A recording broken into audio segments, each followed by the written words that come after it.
America गवेषक दल model विद्यालय परिदर्शन जिला शिक्षा और प्रशिक्षण प्रतिष्ठान रे आयोजित समीक्षा बैठक रे प्राथमिक शिक्षा संपर्क रे आलोचना।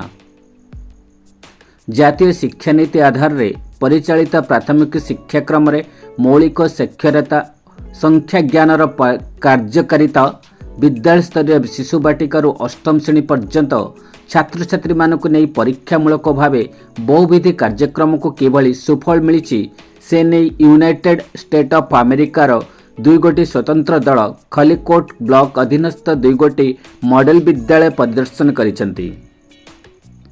छात्र छात्री मानकर पठन दक्षता नियमितता शिक्षण सामग्रीर बहुल व्यवहार अभिनव शिक्षण शैलीर आदि अनेक दिग संपर्क में गवेषणात्मक तथ्य संग्रह करथिले। उभय टीमर सदस्य और सदस्य ब्लॉक अंतर्गत कन्हीपुर क्लस्टर माणिकपुर एवं पतला क्लस्टर पंडित गांव विद्यालय भ्रमण करी खलिकोट क्लस्टर गोष्ठी शिक्षा अधिकारी श्रीयुक्त सत्यनारायण दास सहित आलोचना करथिले।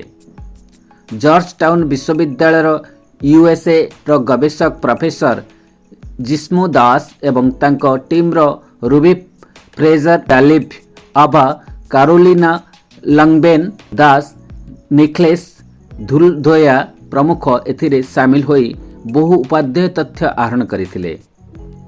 सीएसएफ रो निर्देशक डॉक्टर पार्थजीत दास निर्देशक अमरजीत जेना राज्यस्तरीय नेतृत्व स्थानीय कर्मकर्ता सुस्मिता विश्वास मिस स्नेहलता जोश वरिष्ठ प्रकल्प परिचालन चांदिन कार्ला प्रमुख टीम रे नियोजित होइतिले।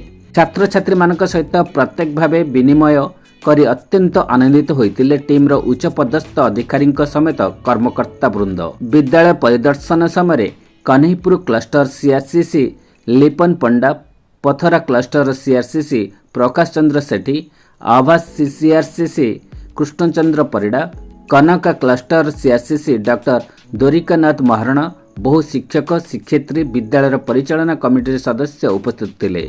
परिशेष जिला शिक्षा और प्रशिक्षण प्रतिष्ठान अध्यक्ष तथा विशिष्ट शिक्षाविद डॉक्टर संतोष कुमार परिडा समेत बहु शिक्षक और प्रशिक्षकों सहित एफएलएन तथा विविध कार्यक्रम संपर्क में सर्वशेष आलोचना करथिले।